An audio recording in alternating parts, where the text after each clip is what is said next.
O Senhor disse a Moisés: diga a Arão e aos seus filhos, assim vocês abençoarão os israelitas.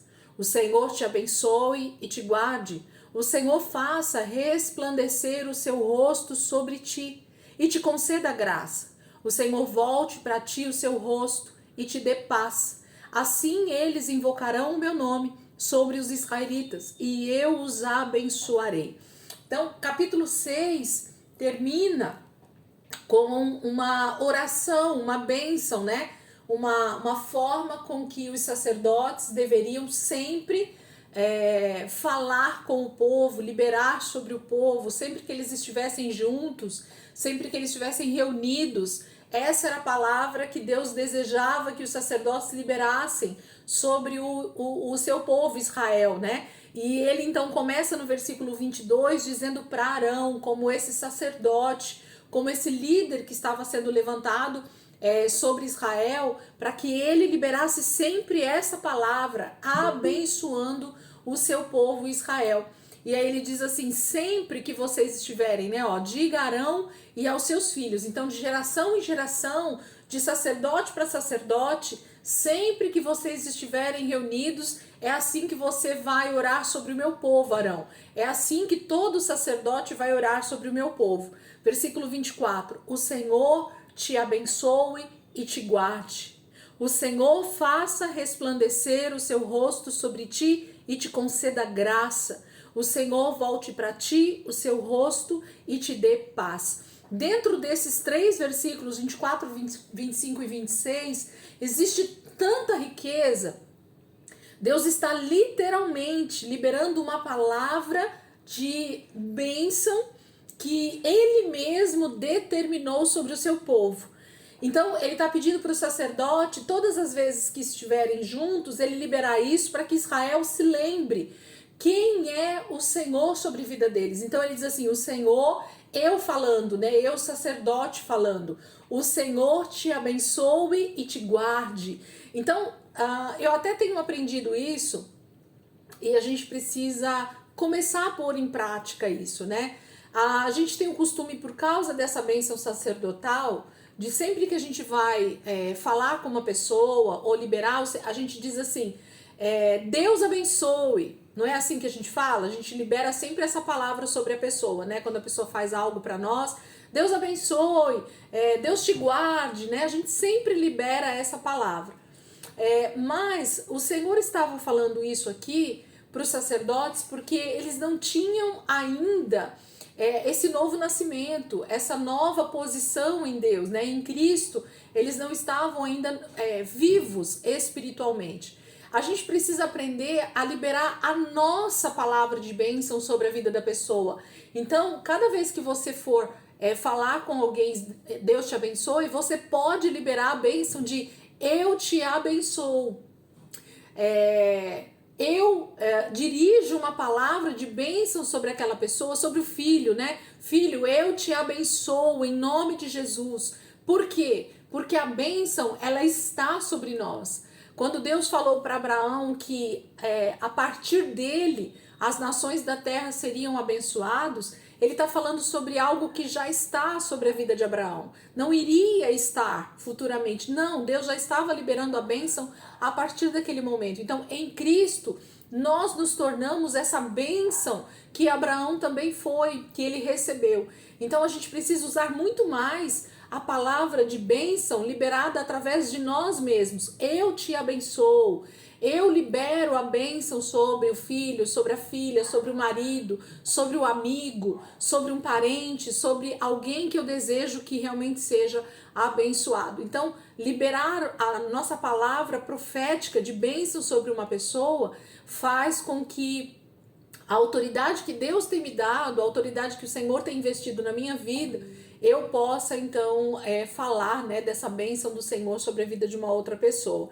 Então, Arão tinha essa determinação do Senhor de sempre que eles estivessem reunidos, liberar essa palavra de bênção sobre o povo de Israel.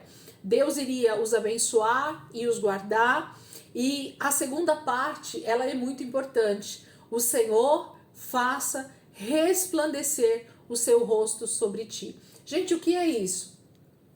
Quando a gente lê isso de forma automática, a gente tem a tendência de nem prestar atenção no que a gente está falando. Mas quando a gente diz, o Senhor faça resplandecer o seu rosto sobre ti, a gente está falando de pedir que Deus ilumine a nossa vida através da luz dele. Então é como se eu tivesse assim, Jesus, eu estou no escuro, Deus, a minha vida está em trevas, mas eu peço para que a tua luz, para que a tua iluminação esteja sobre mim. Então que o Senhor resplandeça o seu rosto sobre mim, no sentido de que a face de Deus, de que a glória de Deus, ela então resplandeça sobre a nossa vida, porque nós precisamos dessa luz do Senhor, dessa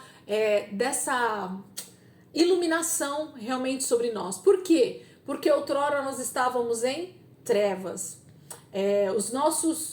A nossa vida estava em trevas, e por causa da luz que vem do Senhor, da luz da palavra, da luz da presença de Deus, é que nós então somos iluminados, e então tudo que era treva passa a ser luz, passa a ter iluminação. Então, o que o sacerdote estava pedindo sobre o povo de Israel era que eles orassem e eles pedissem para o Senhor resplandecer o seu rosto sobre eles. Era como se eles estivessem numa vasta escuridão, e cada vez que a presença de Deus então se manifestava sobre eles, eles eram iluminados, eles eram resplandecidos pela glória de Deus, eles eram então alcançados por essa iluminação do Senhor que traz luz sobre as nossas trevas, né? Então essa era parte dessa oração. É igual orar o Pai Nosso sem entendimento, né? É igual orar o Pai Nosso de forma automática, quando a gente não presta atenção no que a gente está falando. A mesma coisa era a bênção sacerdotal. Eles estavam pedindo para o Senhor resplandecer o rosto dele sobre eles. O Senhor faça resplandecer o seu rosto sobre ti. O rosto de Deus resplandeça sobre o meu rosto, sobre a minha face, sobre a minha vida, e te conceda graça. Gente, como que eu posso dizer que eu tô orando para Deus conceder graça se todo mundo diz que no Velho Testamento não é o tempo da graça? Percebe? Então é incoerente isso, achar que no Velho Testamento não existia a graça de Deus sobre a vida do seu povo, sobre a vida daqueles que realmente desejavam a graça de Deus. Eu gosto muito daquela passagem de Noé, quando a palavra começa falando que Noé achou graça diante de Deus, né? Então é como se Noé estivesse buscando essa graça, esse favor de Deus, que ele é realmente merecido, e ele tivesse encontrado. Então Noé achou graça diante de Deus. E cada um no Velho Testamento que buscou essa graça, ele achou. Ele teve essa graça e essa misericórdia de Deus. Então, Arão deveria determinar sim, e te conceda graça. O que era conceder a graça nesse momento? Era ter uma capacitação que só podia vir de Deus mesmo, para que eles permanecessem fiéis aos mandamentos, às ordenanças, aos estatutos, à palavra de Deus. Gente, não há possibilidade no homem pecador, sozinho, conseguir obedecer a palavra de Deus. A gente fala isso diversas vezes, eu costumo falar isso muitas vezes porque é uma realidade espiritual. Nós, sem a ação do Espírito Santo dentro de nós, sem essa graça que é derramada sobre nós todos os dias, nós não temos capacidade de nos tornarmos santos. A necessidade de Deus derramar essa graça sobre nós é muito grande, porque é ela que nós recebemos todos os dias para conseguirmos então vencer o pecado, vencer a nossa carne, vencer as tribulações, vencer as tentações, para permanecermos fiel. Então, olha o que Arão iria recitar, falar, né? Liberar sobre o povo de Israel. O Senhor te abençoe e te guarde. O Senhor faça resplandecer o seu rosto sobre ti e te conceda graça. Nós precisamos da graça. Israel precisava da graça para permanecer obediente à palavra de Deus. O Senhor volte para ti o seu rosto e te dê paz. Em vários versículos, principalmente no Velho Testamento, a gente vê a palavra de Deus falando assim: e o Senhor virou o rosto para Israel. E o Senhor, não é bem assim, virou o rosto que a palavra fala. Eu não lembro falar o termo exato que o texto geralmente usa, mas é como se Deus virasse, né, o rosto de Israel. É como se Deus virasse as costas para o seu povo. É isso que a palavra muitas vezes vai falar. Por que Deus fazia isso? Porque eles desobedeciam, e para que Deus então não viesse com a sua ira, não castigasse e matasse o seu povo, então ele virava de costas para nem ver o que eles estavam fazendo. Tamanho era a desobediência. Então, cada vez que Deus se virava de costas para Israel, e várias vezes isso aconteceu, era justamente para não vir com juízo, para não vir com justiça naquele momento da desobediência e matar o seu povo. Então, o que Arão deveria liberar era: o Senhor volte para ti o seu rosto. O Senhor esteja sempre olhando para você, Israel. O Senhor esteja sempre de frente para vocês. O Senhor esteja sempre com os olhos atentos em vocês, olhando para vocês, vendo o que vocês estão fazendo, olhando o dia a dia de vocês. Isso fala de proteção, isso fala de comunhão, isso fala de fortalecimento que vem do próprio Deus, isso fala de comunhão, né, de estar junto, de ter relacionamento com esse Pai amoroso, com esse Deus de amor. Então, quando a palavra fala que eles deveriam liberar essa bênção sacerdotal, fala de Israel prestar atenção, de orar isso, receber essa palavra, desejando que isso realmente fosse uma realidade na vida deles. E não somente uma oração citada de forma automática. Não, deveria ser algo extremamente desejado, né? Que eles realmente desejassem que tudo isso acontecesse. E te dê paz.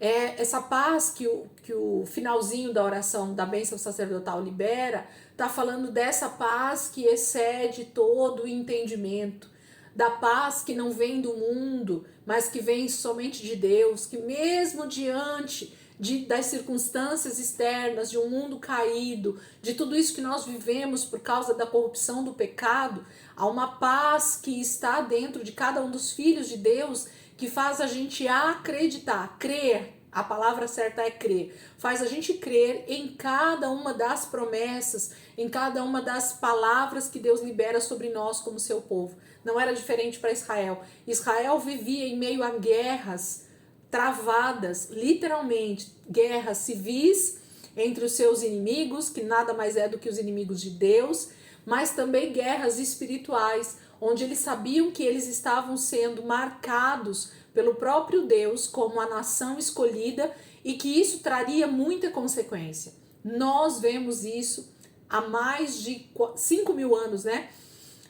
Que Israel sofre essa perseguição por parte dos seus irmãos, literalmente, porque é a descendência de Noé que está aí sobre toda a terra, mas por causa da bênção que Deus liberou sobre Sem, sobre a geração de Sem, que viria Jesus, que viria Davi, que viria todos que a gente já sabe. Israel tem um alvo, sabe o alvo?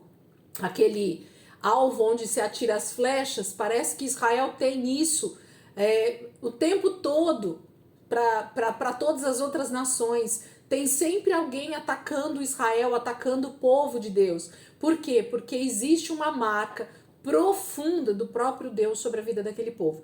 Então eles precisavam ter a paz de Deus. Não a paz do mundo, não a paz de qualquer outro Deus de letra minúscula, mas a paz que vem somente do Senhor, do Deus da paz, né? Ele é o príncipe da paz, Jesus, né? Ele é o próprio príncipe da paz. Por quê? Porque ainda que o mundo seja caótico, ainda que a humanidade esteja caída, aqueles que permanecem no Senhor têm essa paz que excede todo o entendimento. É sobre isso que ele está liberando sobre eles. Então, essa bênção do versículo 24, 25 e 26 reúne, né, muita coisa inserida aqui dentro. O Senhor te abençoe e te guarde.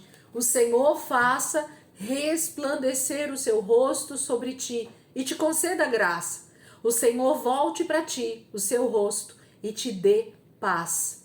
Então, ele termina dizendo assim, Deus falando com Moisés, assim eles invocarão meu nome sobre os israelitas e eu os abençoarei. Então, cada vez que a gente usa a nossa boca para dizer eu te abençoo, Deus te abençoe, eu estou liberando uma palavra literalmente profética de bênção sobre a vida de uma outra pessoa. Nós falamos isso tão no automático, irmãos, que às vezes isso realmente vira um mantra e não uma bênção sacerdotal, e não uma bênção que nós liberamos sobre o nosso próximo mesmo.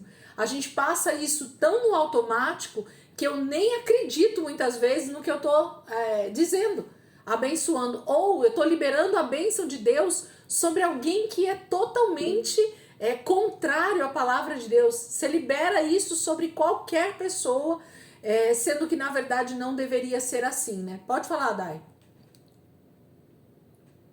É o fato de eu crer enquanto eu falo que essa palavra ela vira profética? O Deus te abençoe? Na verdade, não tem a ver com o crer simplesmente no momento em que você está falando, mas o entendimento que você tem do que você está falando.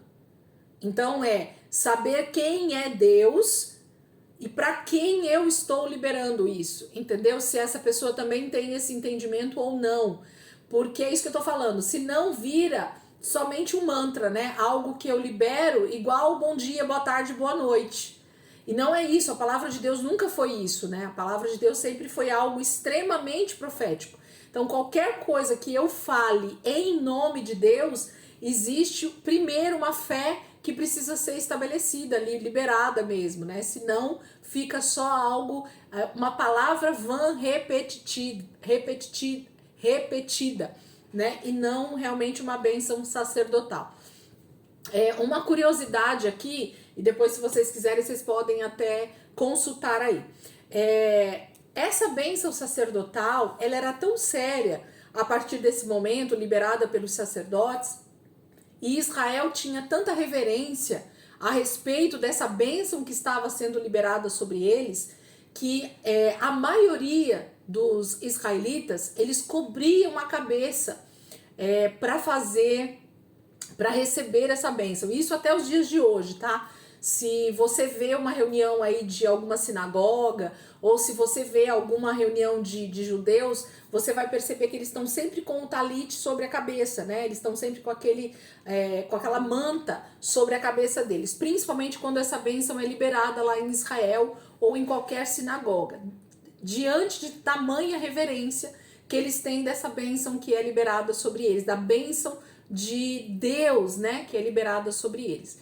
Mas ainda tinha mais uma curiosidade.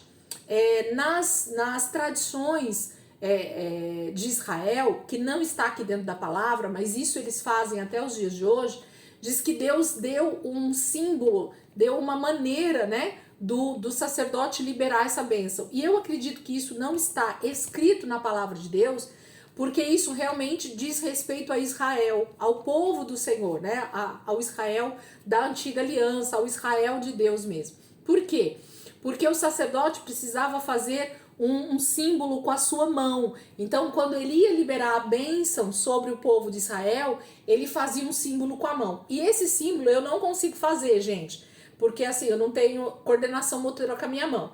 Mas sabe aquele símbolo que o cara lá do filme, como é que fala lá, gente? É aquele filme antiguíssimo lá, que era lá nas galáxias, lá, como é que é o nome, gente? Os mais antigos aqui. Star Wars, Spock, era o Spock. O Spock, isso mesmo. O Spock, ele fazia um símbolo assim com a mão. Quem consegue fazer aí? Pra câmera aí. Que junta esses dois e esses dois aqui, ó. Quem sabe? Olha lá, ó. A Rose fez lá. O seu não deu certo, Rê, tinha que juntar os dois aí, eu também não consigo fazer. Olha lá, ó. Então, todo israelita, todo sacerdote, ele tinha que fazer esse símbolo com a mão na hora de liberar a bênção sacerdotal. Por quê? Não me pergunte, mas tem a ver com uma das letras hebraicas. Se não me engano, isso aqui é o símbolo Shin, no alfabeto hebraico, tá? Então ele liberava essa bênção sacerdotal fazendo esse símbolo. Esse cara do Star Wars aí, o Spock, sei lá como é que é o nome do cara, ele é filho de judeu. E esse testemunho já foi contado na internet, que ele, quando criança, ele ia para a sinagoga com o pai e na hora de liberarem a bênção sacerdotal, todos cobrem a cabeça, né, com o talite para não olhar para o sacerdote quando ele está liberando essa bênção. Reverência mesmo à palavra de Deus, à presença de Deus ali, né, sendo liberado pelo sacerdote. Esse menino do Star Wars, que depois se torna esse homem do filme, ele tá lá na sinagoga junto com o pai, ele tá ali embaixo da aba do pai praticamente, e no momento em que o sacerdote, o rabino, vai liberar essa bênção, ele levanta um pouquinho o chale do pai e olha pro rabino, liberando a bênção sacerdotal. E aí ele percebe o rabino fazendo o sinal com a mão. E aí ele gravou aquilo. Quando falaram para ele fazer um símbolo no filme, a primeira coisa que veio na cabeça dele foi esse símbolo da bênção sacerdotal. Então muitas pessoas assistiram a vida toda o Star Wars, lá o filme, e nunca vão saber disso, e achavam que era um símbolo até demoníaco, né, do cara lá que criou esse símbolo.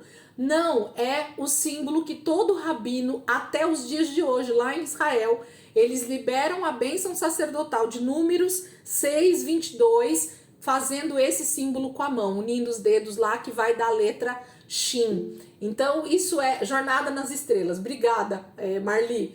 Eu nunca gostei desse tipo de série e tal, né? Nem antigamente, nem hoje em dia, porque a gente sabe que passa aí, inclusive, né? Mas é isso mesmo. Esse cara, se vocês quiserem depois pesquisar, ele é judeu, filho de judeu. E ele, quando criança, então faz essa travessura aí, olhando pro rabino, liberar a bênção sacerdotal e ver ele fazendo esse símbolo com a mão, e ficou gravado na mente dele. E ele colocou lá no filme, foi maior sucesso, tal. Muita gente sabe o que ele estava fazendo e muita gente achou que era um símbolo qualquer que ele estava liberando ali. Amém? Só curiosidade, vale a pena sempre a gente ir aprendendo algumas coisas, né? Vamos pro capítulo 7, gente, vamos seguir? Deus deu a bênção para os seus filhos, para o seu povo, e a gente até hoje, né, libera essas bênçãos de Deus através das nossas palavras, através da nossa boca. Nós liberamos bênção ou maldição. Capítulo 7, nós vamos ler de uma tacada só, então você segura aí, respira fundo para aguentar a leitura, porque é uma leitura extensa, são 89 versículos, extremamente repetitivos. Vou até beber uma aguinha, mas eu não quero pular com vocês nenhum versículo, gente. Na palavra de Deus não existe nenhum texto que é para ser pulado, por mais que ele parece ser repetitivo. Deus deixou de propósito. Nós precisamos entender a maneira didática de Deus nos ensinar. Então Deus está sempre repetindo algo para nós, para que aquilo fique gravado, para que aquilo traga um entendimento para nós, para a gente ver o quanto Deus ele é minucioso, o quanto ele é detalhista, o quanto ele gosta de nos contar coisas que ele fez, que ele faz e que ele vai fazer, porque isso são realidades espirituais.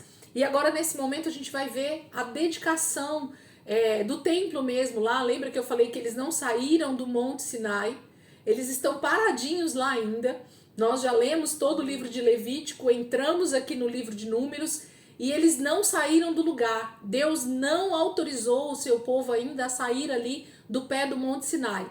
Eles estão no mesmo lugar onde nós estávamos lendo o Êxodo, quando eles começam a construção do tabernáculo, quando nós começamos a leitura lá ainda por volta de Êxodo capítulo 15, 16, quando eles param ali no pé do Monte Sinai, eles estão parados até agora. Deus está falando tudo isso que a gente já leu no final de Êxodo, com a construção do tabernáculo, depois todo o livro de Levítico, dando as leis, as ofertas, como eles deveriam fazer todas as ofertas lá no tabernáculo. Nós começamos agora o livro de Números, com todo o recenseamento que eles fazem, com a separação dos trabalhos para os levitas, tudo que a gente já leu até agora.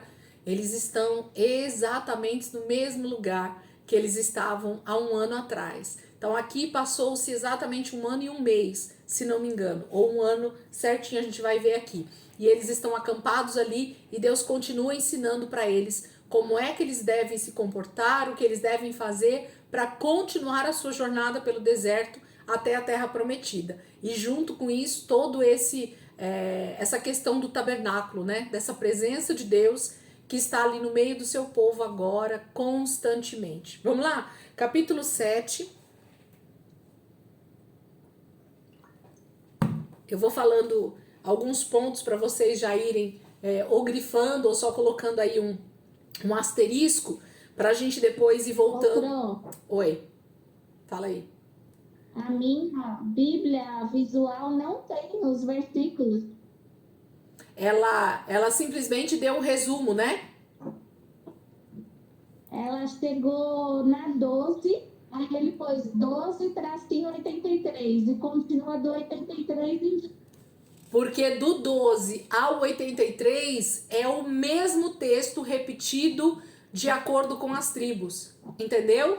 Então ele não quis fazer o texto repetidas vezes como ele é. Então você vai perceber aí o que tem, né, no texto, mas é exatamente uma cópia um do outro. Então o versículo 12, 18, 24, 30, 36, tudo igualzinho. Mas a gente vai ler tudo, tá bom? Sigam aí. É importante que a gente leia toda a Bíblia, porque eu sei que sozinhos, geralmente quando a gente está lendo a Bíblia, ou leitura anual, ou leitura corrida aí, né, de acordo com o que vocês querem, esse tipo de texto é um texto que a gente pula, porque a gente acha que não é tão importante. Quem aí vai, Dai?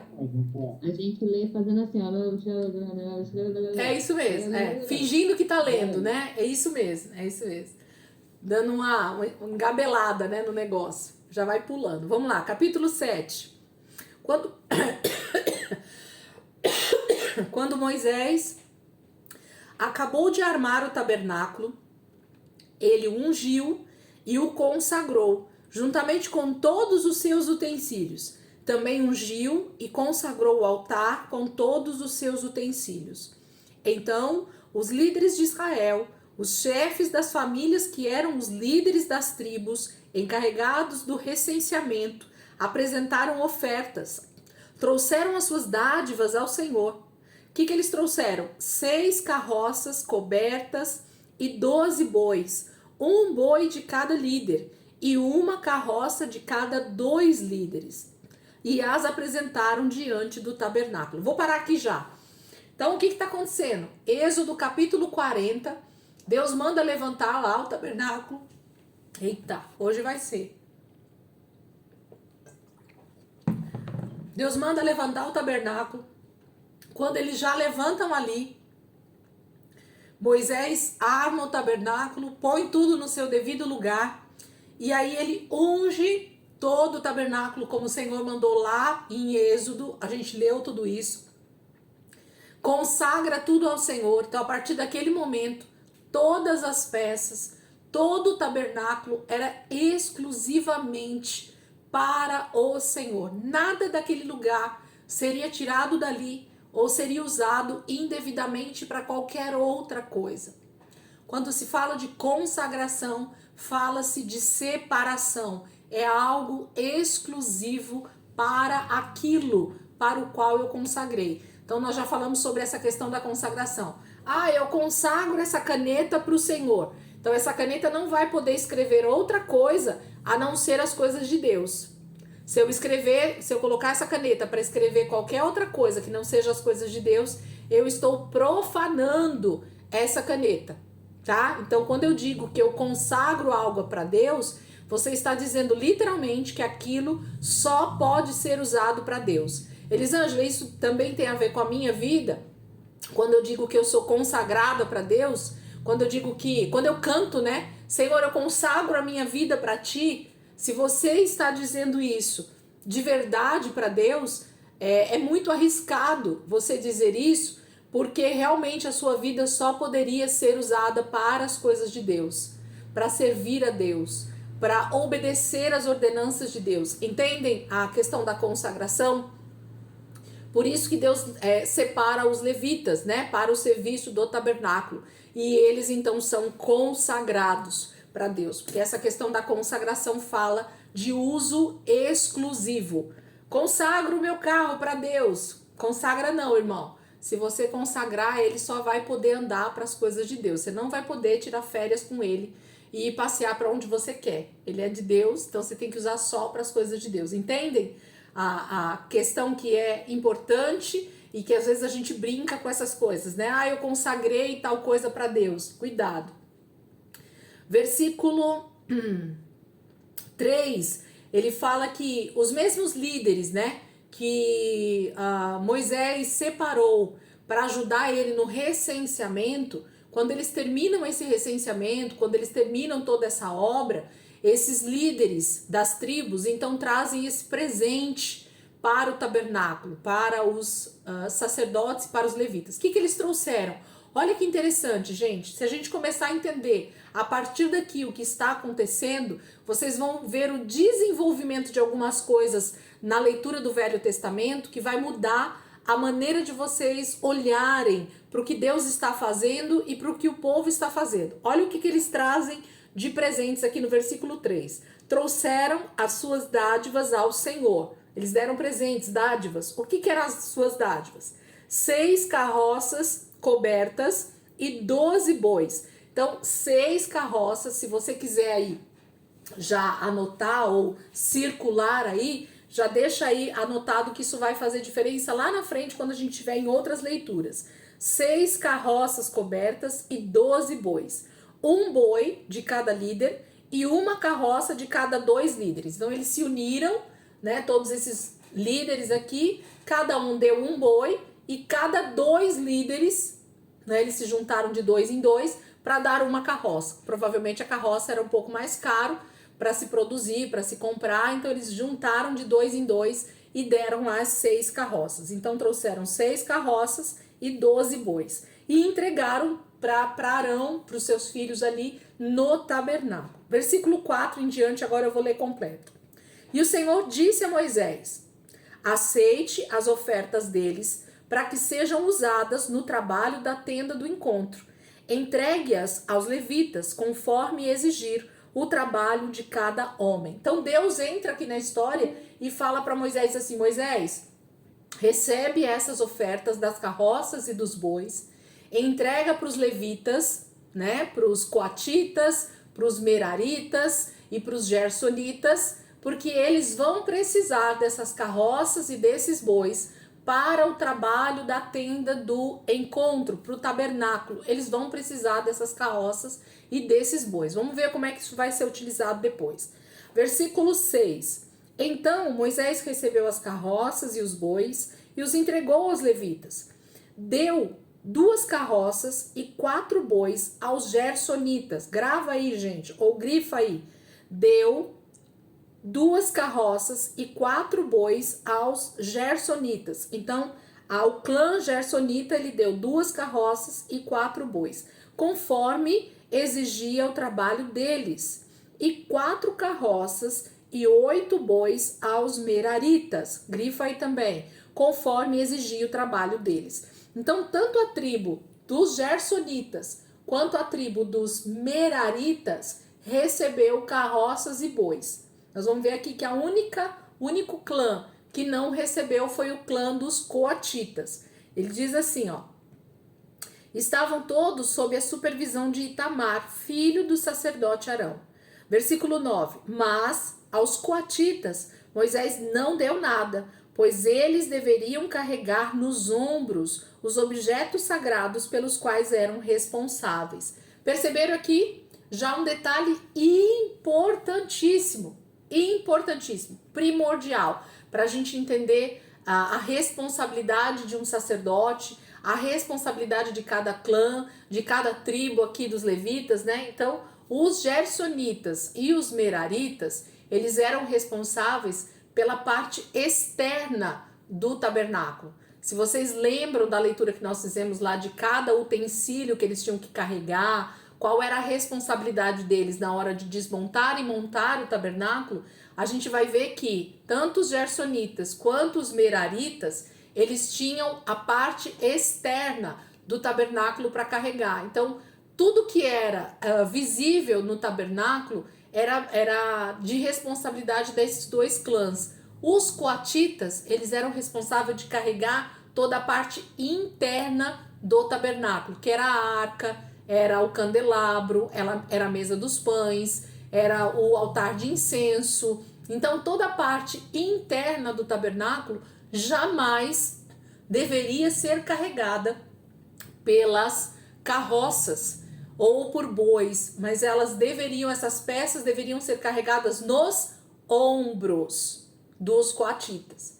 Então, cada vez que eles tinham que caminhar com o tabernáculo durante a caminhada deles no deserto, os coatitas deveriam carregar todas as peças do tabernáculo que era de responsabilidade deles nos ombros, tá bom? Então depois eu mandei lá para vocês um quadro com essas peças e dá para ver direitinho o que os gersonitas carregavam, o que os meraritas carregavam e o que os coatitas carregavam. Acho que eu mandei semana passada ou foi na outra. Mostra certinho. Então os coatitas não receberam nem carros de bois e nem bois, porque tudo que eles iam começar a carregar do tabernáculo deveria ser nos ombros. Então, a presença de Deus eu não ponho em carroças, em carros de bois. Eu coloco nos meus ombros, eu coloco sobre a minha vida, eu carrego em mim.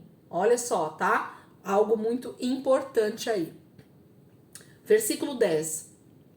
Quando o altar foi ungido, os líderes trouxeram as suas ofertas para a dedicação do altar e as apresentaram diante dele, pois o Senhor tinha dito a Moisés: cada dia um líder deverá trazer a sua oferta para a dedicação do altar. Então aqui vai começar 12 dias de uma celebração de dedicação do altar. O altar era o lugar onde eles iam começar a oferecer os sacrifícios, né? Cada tipo de oferta que a gente aprendeu lá em Levítico era esse altar que ficava ali no átrio do tabernáculo, que a gente vê lá com fogo, né? Onde colocava os animais para assar ali, para queimar os holocaustos e as ofertas. Era esse altar que estava sendo dedicado ao Senhor, estava sendo consagrado, literalmente. A churrasqueira estava sendo colocada agora em prática. Essa é o que está acontecendo aqui, né? Eles iam começar a assar os animais ali em cima daquele altar, né? A colocar essas ofertas a partir desse momento. Então, durante 12 dias, eles iam fazer essa dedicação do altar. E cada dia, um líder de uma tribo traria a sua oferta para ser queimada nesse altar. É isso que a gente vai começar a ler agora, tá bom? Versículo 12. No primeiro dia, faz uma seta aí nesse versículo 12, só marcando esse primeiro dia aí. No primeiro dia, Naasson, filho de Aminadab, da tribo de Judá, trouxe a sua oferta. A oferta dele foi um prato de prata de 1,560 kg e uma bacia de prata para as aspersões de 840 gramas, ambos pesados com base no peso padrão do santuário. Cada um cheio da melhor farinha amassada com óleo, como oferta de cereal. Uma vasilha de ouro de 120 gramas, cheia de incenso. Um novilho, um carneiro e um cordeiro de 1 ano como holocausto. Um bode como oferta pelo pecado e 2 bois, 5 carneiros, 5 bodes e 5 cordeiros de 1 ano, para serem oferecidos como sacrifício de comunhão. Essa foi a oferta de Naasson, filho de Aminadab. Versículo 18, grifa aí. No segundo dia, Natanael, filho de Zuar e líder de Issacar, trouxe a sua oferta. Então, o segundo dia foi a oferta de Issacar. A oferta dele foi um prato de prata de 1,560 kg e uma bacia de prata para as aspersões de 840 gramas, ambos pesados com base no peso padrão do santuário. Cada um cheio da melhor farinha amassada com óleo, como oferta de cereal. Uma vasilha de ouro de 120 gramas, cheia de incenso. Um novilho, um carneiro e um cordeiro de 1 ano como holocausto. Um bode como oferta pelo pecado e 2 bois, 5 carneiros, 5 bodes e 5 cordeiros de 1 ano para serem oferecidos como sacrifício de comunhão. Essa foi a oferta de Natanael, filho de Zoar. Versículo 24, grifa aí. No terceiro dia, Eliabe, filho de Elon, o líder de Zebulon, trouxe a sua oferta. A oferta dele foi um prato de prata de 1,560 kg e uma bacia de prata para as aspersões de 840 gramas, ambos pesados com base no peso padrão do santuário, cada um cheio da melhor farinha amassada com óleo, como oferta de cereal. Uma vasilha de ouro de 120 gramas, cheia de incenso, um novilho, um carneiro e um cordeiro de 1 ano, como holocausto, um bode como oferta pelo pecado, e 2 bois, 5 carneiros, 5 bodes e 5 cordeiros de 1 ano, para serem oferecidos como sacrifícios de comunhão. Essa foi a oferta de Eliabe, filho de Elon. Grifa o versículo 30. No quarto dia, Elisur, filho de Sedeur, o líder de Ruben, trouxe a sua oferta. A oferta dele foi um prato de prata de 1,560 kg e uma bacia de prata para as aspersões de 840 gramas, ambos pesados com base no peso padrão do santuário, cada um cheio da melhor farinha amassada com óleo, como oferta de cereal, uma vasilha de ouro de 120 gramas, cheia de incenso, um novilho, um carneiro e um cordeiro de 1 ano, como holocausto, um bode como oferta pelo pecado, e 2 bois, 5 carneiros, 5 bodes e 5 cordeiros de 1 ano para serem oferecidos como sacrifícios de comunhão. Essa foi a oferta de Elisur, filho de Sedeur. Grifa versículo 36. No quinto dia, Selumiel, filho de Zurizadai e líder de Simeão, trouxe a sua oferta. A oferta dele foi um prato de prata de 1,560 kg e uma bacia de prata para as aspersões de 840 gramas, ambos pesados com base no peso padrão do santuário, cada um cheio da melhor farinha amassada com óleo, como oferta de cereal, uma vasilha de ouro de 120 gramas, cheia de incenso, um novilho, um carneiro e um cordeiro de 1 ano, como holocausto, um bode como oferta pelo pecado, e 2 bois, 5 carneiros, 5 bodes e 5 cordeiros de 1 ano, para serem oferecidos como sacrifício de comunhão. Essa foi a oferta de Selumiel, filho de Zurizadai. Versículo 42, grifa aí.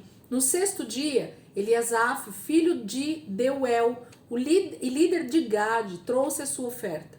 A oferta dele foi um prato de prata de 1,560 kg e uma bacia de prata para as aspersões de 840 gramas, ambos pesados com base no peso padrão do santuário. Cada um, eu vou ficar de olho aqui, cada um cheio da melhor farinha amassada com óleo, como oferta de cereal, uma vasilha de ouro de 120 gramas, cheia de incenso, um novilho, um carneiro e um cordeiro de 1 ano, como holocausto, um bode como oferta pelo pecado, e 2 bois, 5 carneiros, 5 bodes e 5 cordeiros de 1 ano, para serem oferecidos como sacrifício de comunhão. Essa foi a oferta de Eliasaf, filho de Deuel. Versículo 48, grifa aí. No sétimo dia, Elisama, filho de Amiúde, líder de Efraim, trouxe a sua oferta.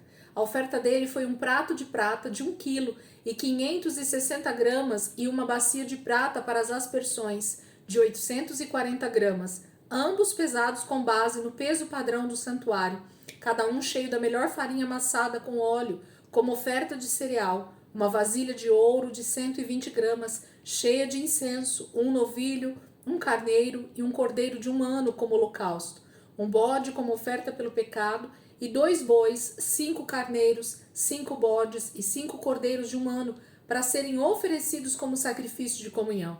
Essa foi a oferta de Elisama, filho de Amiúde. Versículo 54, grifa aí. No 8º dia, Gamaliel, filho de Pedazur, o líder de Manassés, trouxe a sua oferta. A oferta dele foi um prato de prata de 1,560 kg e uma bacia de prata para as aspersões de 840 gramas, ambos pesados com base no peso padrão do santuário, cada um cheio da melhor farinha amassada com óleo, como oferta de cereal, uma vasilha de ouro de 120 gramas cheia de incenso, um novilho, um carneiro e um cordeiro de 1 ano como holocausto, um bode como oferta pelo pecado, e 2 bois, 5 carneiros, 5 bodes e 5 cordeiros de 1 ano para serem oferecidos como sacrifícios de comunhão. Essa foi a oferta de Gamaliel, filho de Pedazur. Versículo 60, grifa aí.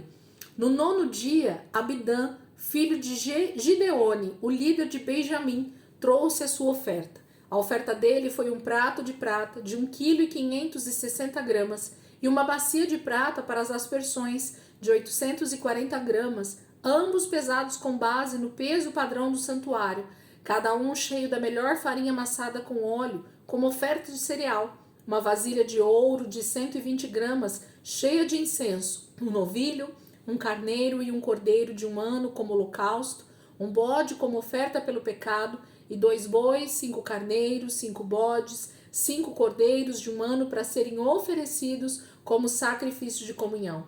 Essa foi a oferta de Abidã, filho de Gideone. Versículo 68, grifa aí. No 10º dia, Aieser, filho de Amizadai e líder de Dan, trouxe a sua oferta.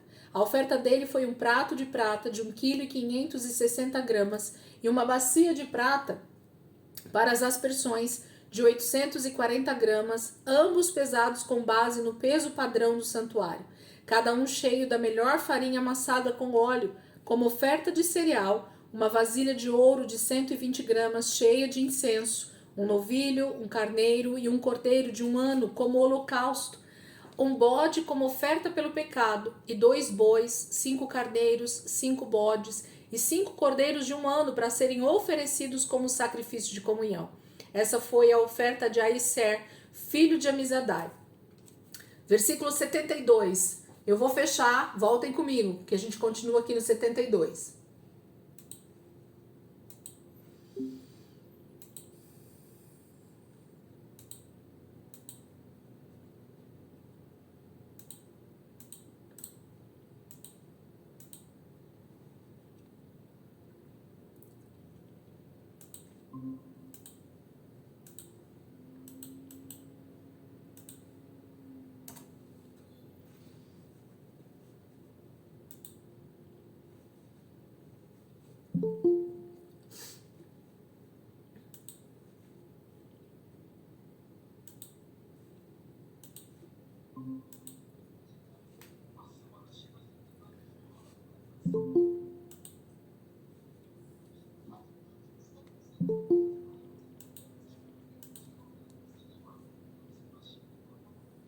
Vamos lá, versículo 72. 72. No 11º dia, grifa aí, Pagiel, filho de Ocrã e líder de Asser, trouxe a sua oferta. A oferta dele foi um prato de prata de 1,560 kg e uma bacia de prata para as aspersões de 840 gramas, ambos pesados com base no peso padrão do santuário, cada um cheio da melhor farinha amassada com óleo, como oferta de cereal, uma vasilha de ouro de 120 gramas cheia de incenso, um novilho, um carneiro e um cordeiro de 1 ano como holocausto, um bode como oferta pelo pecado, e 2 bois, 5 carneiros, 5 bodes e 5 cordeiros de 1 ano para serem oferecidos como sacrifício de comunhão. Essa foi a oferta de Pagiel, filho de Ocrã. Versículo 78, grifa aí. No 12º dia, Aira, filho de Enã e líder de Naphtali, trouxe a sua oferta. A oferta dele foi um prato de prata de 1,560 kg e uma bacia de prata para as aspersões de 840 gramas, ambos pesados com base no peso padrão do santuário, cada um cheio da melhor farinha amassada com óleo, como oferta de cereal. Uma vasilha de ouro de 120 gramas, cheia de incenso, um novilho, um carneiro e um cordeiro de 1 ano, como holocausto, um bode como oferta pelo pecado, e 2 bois, 5 carneiros, 5 bodes e 5 cordeiros de 1 ano, para serem oferecidos como sacrifício de comunhão. Essa foi a oferta de Aira, filho de Enã.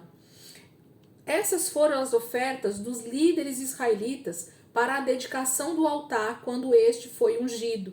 Ao todo foram 12 pratos de prata, 12 bacias de prata para as aspersões e 12 vasilhas de ouro. Cada prato de prata pesava 1,560 kg, e cada bacia para as aspersões pesava 840 gramas. O total de peças de prata pesava 28,8 kg, com base no peso padrão do santuário. As 12 vasilhas de ouro cheias de incenso pesavam cada uma 120 gramas, com base no peso padrão do santuário. O total de vasilhas de ouro pesava 1,440 kg. O total de animais oferecidos em holocaustos foi 12 novilhos, 12 carneiros e 12 cordeiros de um ano, juntamente com as ofertas de cereal. 12 bodes foram trazidos para oferta pelo pecado. O total de animais oferecidos em sacrifício de comunhão foi 24 bois, 60 carneiros, 60 bodes e 60 cordeiros de um ano. Foram essas as ofertas trazidas para a dedicação do altar, depois que este foi ungido. Quando entrava na tenda do encontro para falar com o Senhor, Moisés ouvia a voz que lhe falava do meio dos 2 querubins, de cima da tampa da Arca da Aliança. Era assim que o Senhor falava com ele. Então, capítulo 7 é isso, né?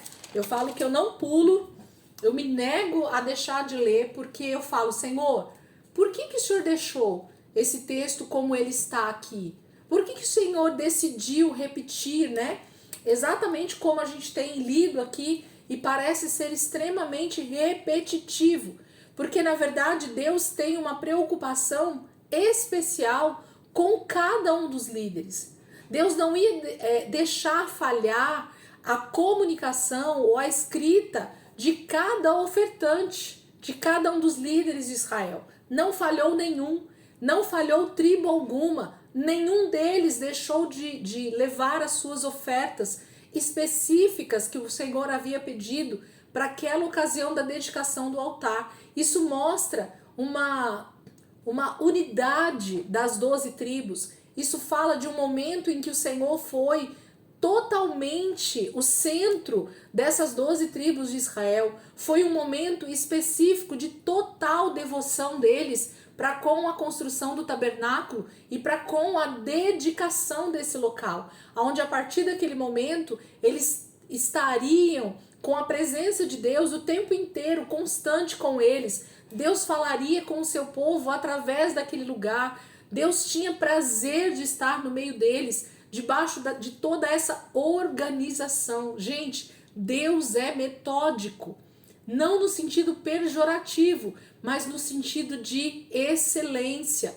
Deus tem prazer na minha oferta, da mesma forma que Ele tem prazer na tua oferta, que tem prazer na oferta do outro, que tem prazer na oferta do chinês que está lá na China, que tem prazer na oferta daquele que está lá no Japão, que tem prazer na oferta de quem está lá na Antártida.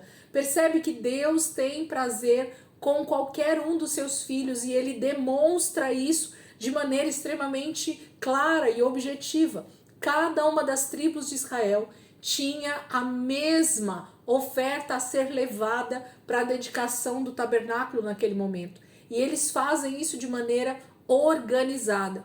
Cada dia desses 12 dias, dessas 2 semanas, né, que eles estavam ali dedicando ao Senhor, eles separavam um dia para cada uma das tribos. E isso era então um momento extremamente memorial diante de Deus e diante daquela tribo. Eu imagino que tanto o líder quanto todas as pessoas daquela tribo iam para frente do tabernáculo, ver o seu líder oferecendo aquelas ofertas por todos eles e aquilo sendo recebido pelo Senhor de maneira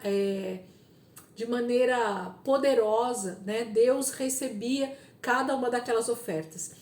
Quando a gente percebe o nível também de riqueza que o tabernáculo tinha em seus detalhes, tanto na construção, com tanto ouro, com tanta prata, com tantas pedras preciosas, com tanto linho fino, com tanto fio de escarlate, todo o tabernáculo era extremamente poderoso em detalhes. E aqui não era diferente. No momento deles também levarem uma oferta específica por eles e pela sua tribo. Então, essas vasilhas que seriam utilizadas e consagradas a partir desse momento para usar nos sacrifícios, também deveriam ser de prata, deveriam ser de ouro, com o peso específico, não havia diferença de tamanho e de peso, porque tudo era igual para todas as 12 tribos. Não havia diferença, Deus não está fazendo acepção de nenhuma das tribos, em nenhum aspecto, inclusive no tipo de consagração, no tipo de oferta recebido na dedicação do altar. Percebe os detalhes? Deus está sendo claro em dizer para nós, não há diferença de nenhuma das 12 tribos. Eu tenho o meu povo em igual amor, em igual maneira de lidar com eles no quesito ofertas, no quesito recebê-los.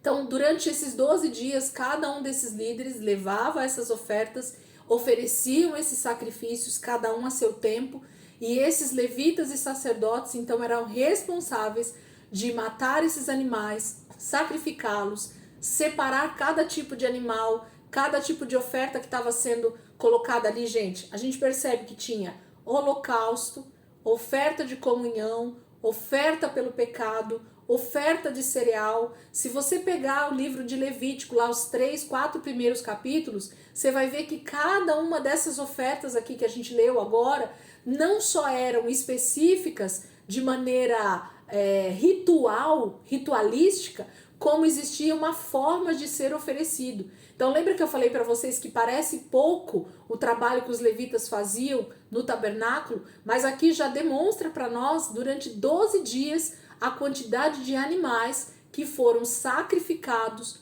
mortos, que foram tirados as vísceras, tirado o pelo, tirado tudo que eles tinham que fazer para cada tipo de sacrifício que era colocado em cima do altar. Gente, a coisa era extremamente poderosa e fantástica. Como Deus tinha detalhes em cada uma das coisas. Quando termina, ele faz então a relação da quantidade de sacrifícios que foram colocados e que não foram poucos, tanto das ofertas, né, com as bacias e tudo mais, quanto com o número de animais. E então todos eles tiveram o seu momento, o seu dia específico de consagração diante do Senhor, com cada uma das tribos e com os sacerdotes e os levitas. Consagrados isso, o texto termina falando no versículo 89, fecha aí, pastor Marcos, 89 ele diz assim, quando entrava na tenda do encontro para falar com o Senhor, Moisés ouvia a voz que lhe falava do meio dos 2 querubins, de cima da tampa da Arca da Aliança. Era assim que o Senhor falava com ele.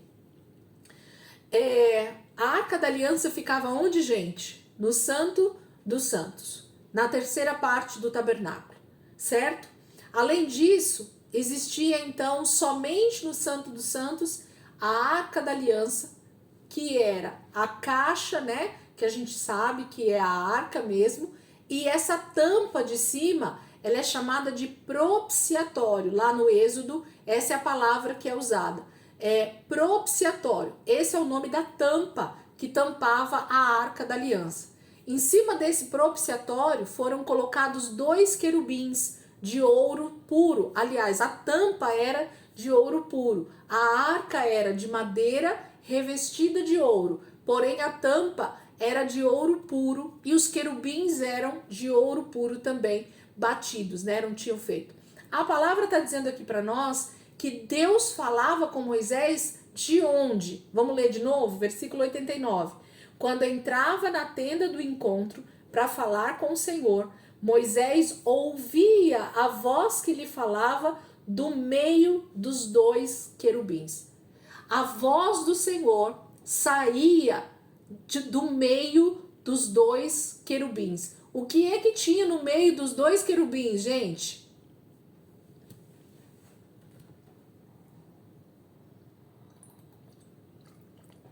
Alguém arrisca? A presença do Senhor? Nada, né? Eu digo assim, o que tinha no meio dos 2 querubins? Nada. Então, era a presença de Deus ali no meio daqueles 2 querubins, que era de onde Moisés ouvia a voz do Senhor. Então, onde é que fica o Santo dos Santos hoje, gente? Onde é? Se o tabernáculo é o nosso corpo, que a gente estudou lá em Êxodo 40, onde é que é o Santo dos Santos?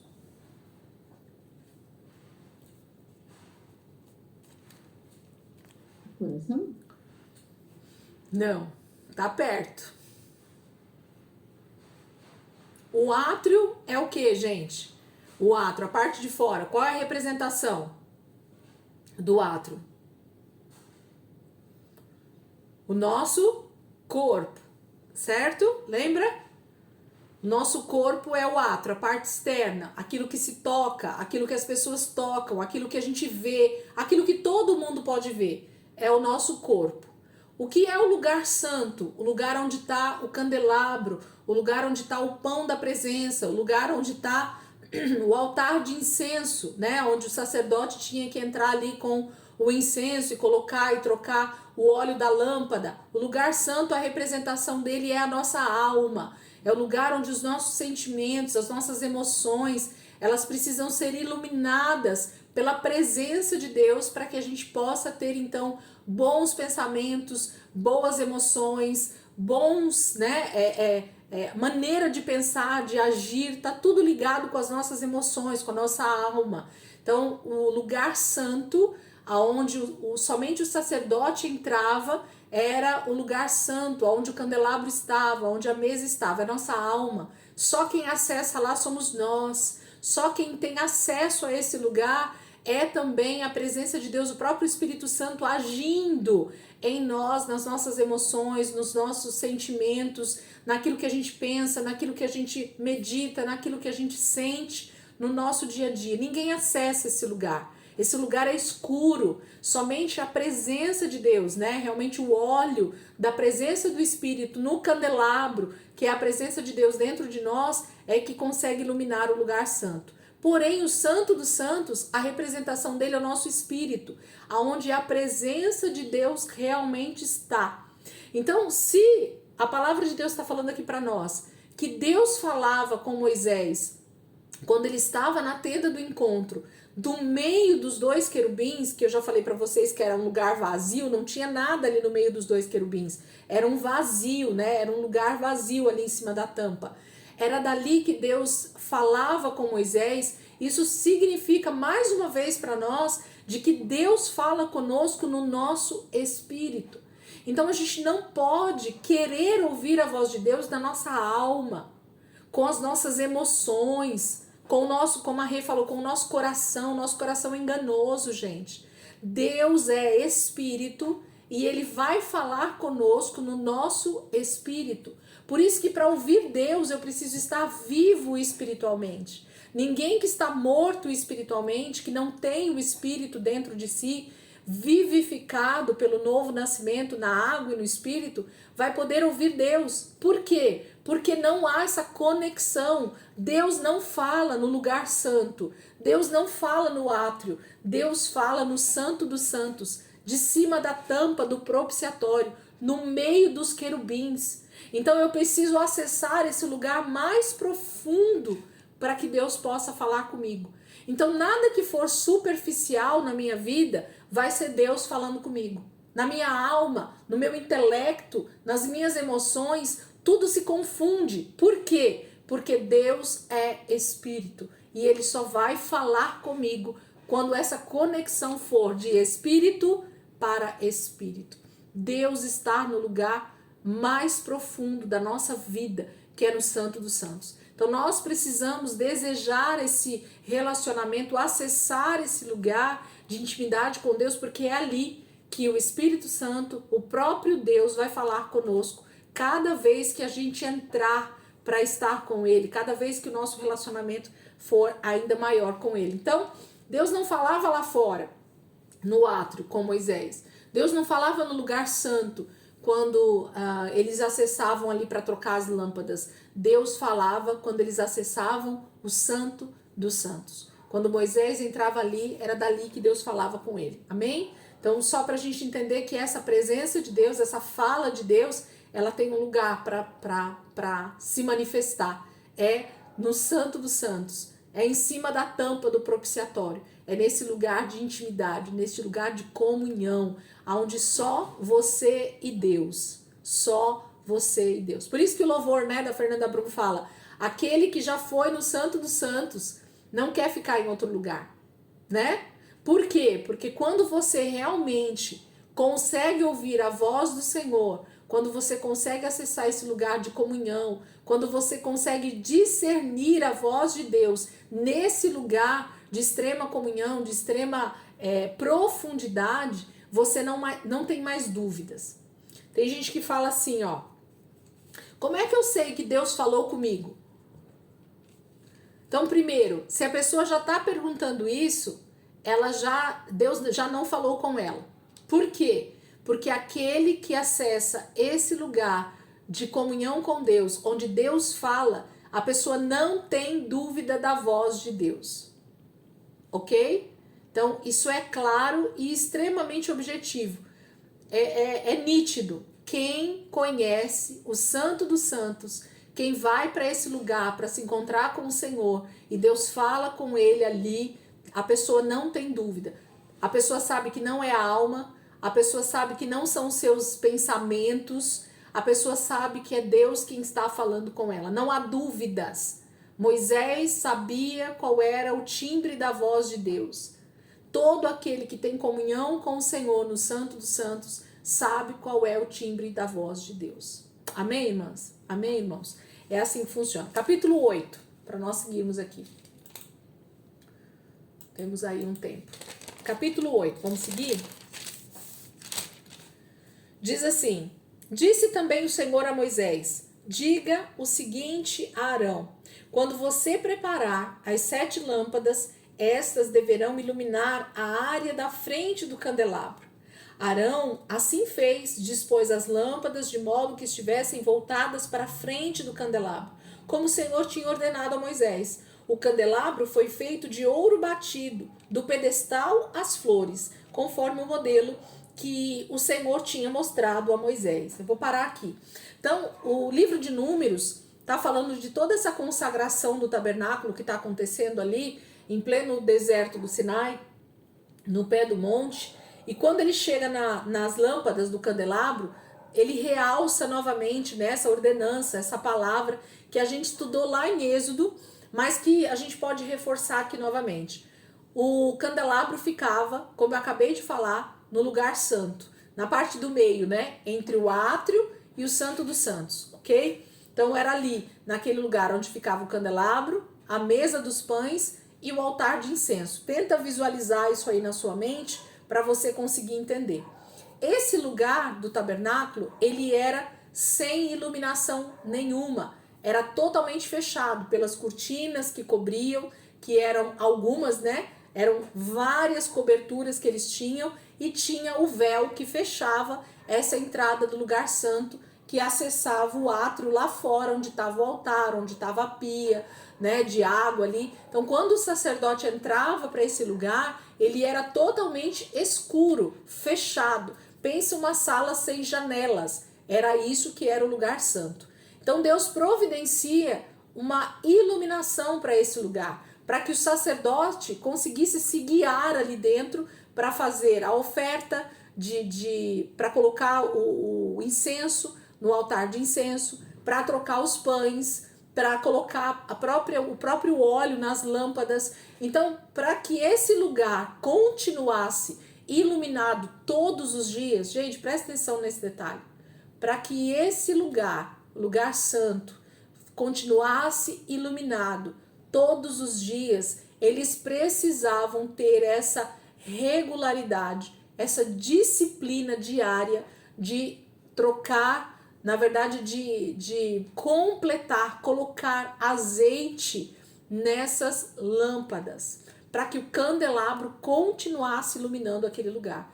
Então, se eu quero que o lugar santo, que a minha alma, ela esteja iluminada pela presença de Deus, eu preciso constantemente colocar esse azeite, colocar esse combustível de iluminação. Por quê? Vou ressaltar de novo o que está escrito aqui no versículo 2. Olha só o que o Senhor fala aqui no versículo 2 para que serve essa lâmpada no candelabro? Diga o seguinte, Arão: quando você preparar as 7 lâmpadas, estas deverão iluminar a área da frente do candelabro. Então, o principal, ou na verdade a única razão para que isso tivesse luz, para que essas lâmpadas do candelabro fossem iluminadas todos os dias, acesas, né, que elas não apagassem, é para que o local na frente do candelabro. Então pensa, eu sou o candelabro, ó, só para vocês entenderem, eu sou o candelabro.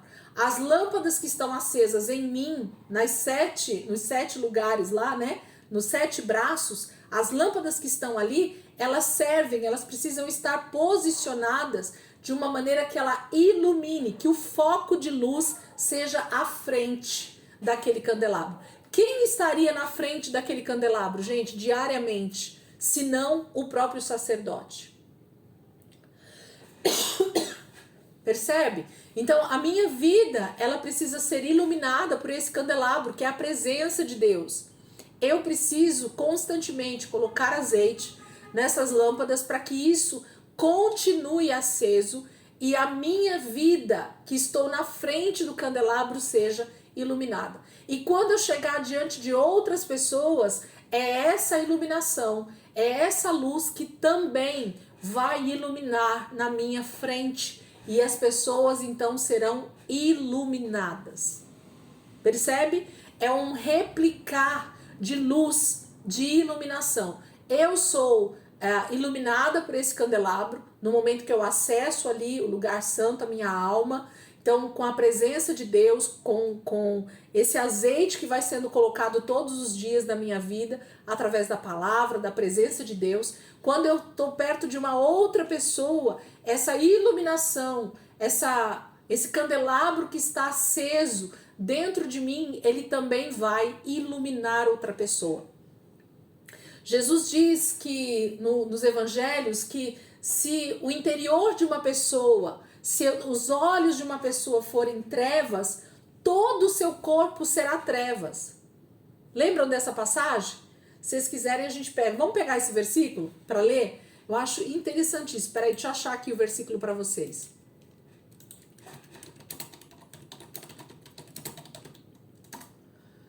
Abram comigo, Mateus 6, 22. Abram lá comigo. Mateus 6, versículo 22. Sermão do Monte, Mateus 6, versículo 22.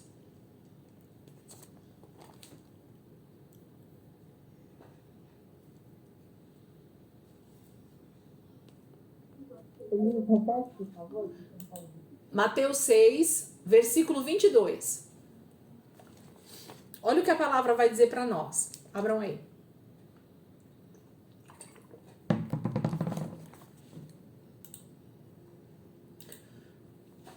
Elisângela fica falando, mas a gente não vê na Bíblia o que ela está falando. Então a gente lê o texto para a gente poder confrontar e ter certeza do que a gente está falando, né? Eu amo ir para o texto para poder ver melhor, né, o que a gente está falando. Mateus 6, 22 diz assim, ó. Todo mundo abriu? Abriu, Cíntia? Diz assim, ó. Os olhos são a candeia do corpo. Se os seus olhos forem bons, todo o seu corpo será cheio de luz.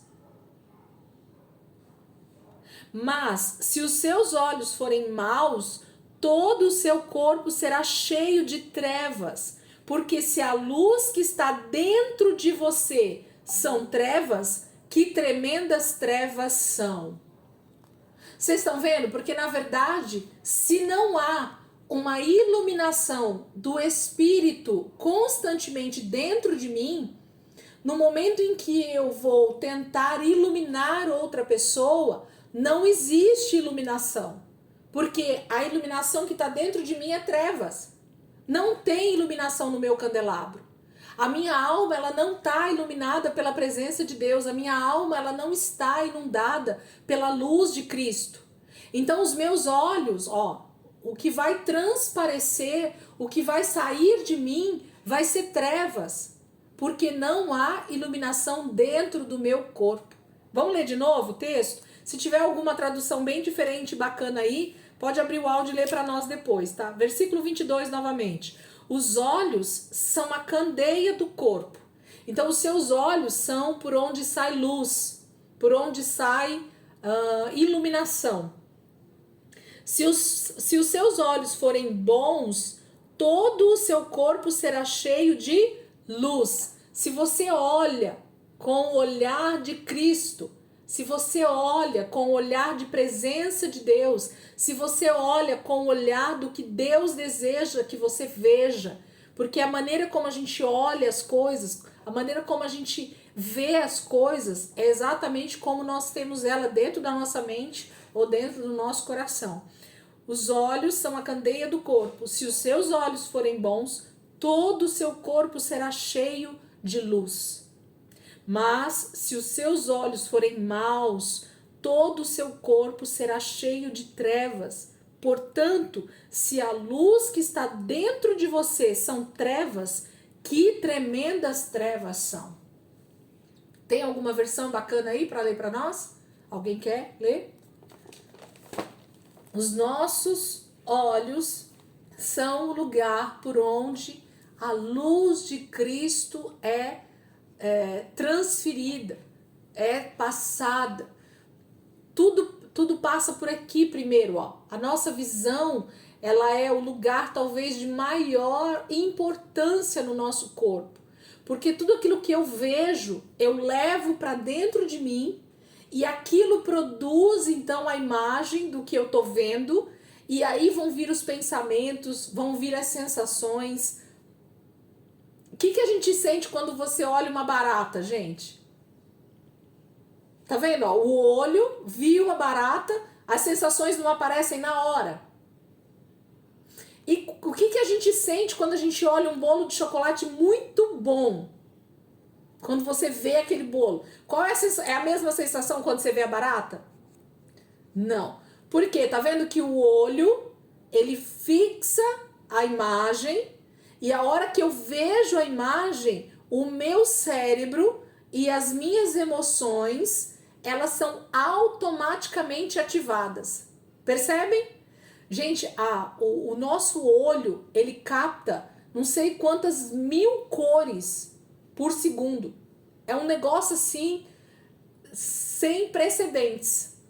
O que Deus fez através desse globo ocular, da ligação que o olho tem com o nosso cérebro e com todo o nosso ser, literalmente, com todo o nosso corpo.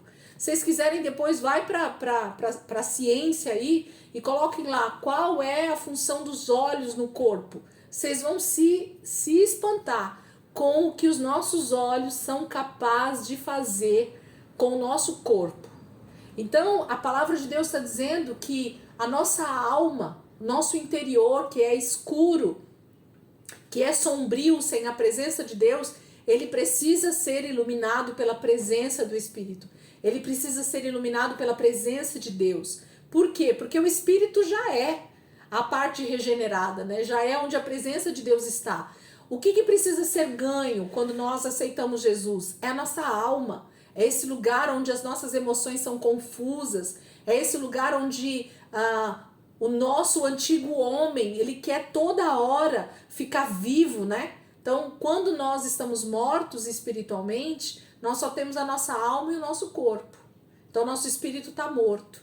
No momento que a gente nasce de novo, em Cristo Jesus, então é a nossa alma que precisa ser constantemente iluminada pela presença de Deus, para que ela possa iluminar outras pessoas. Entendido até aqui?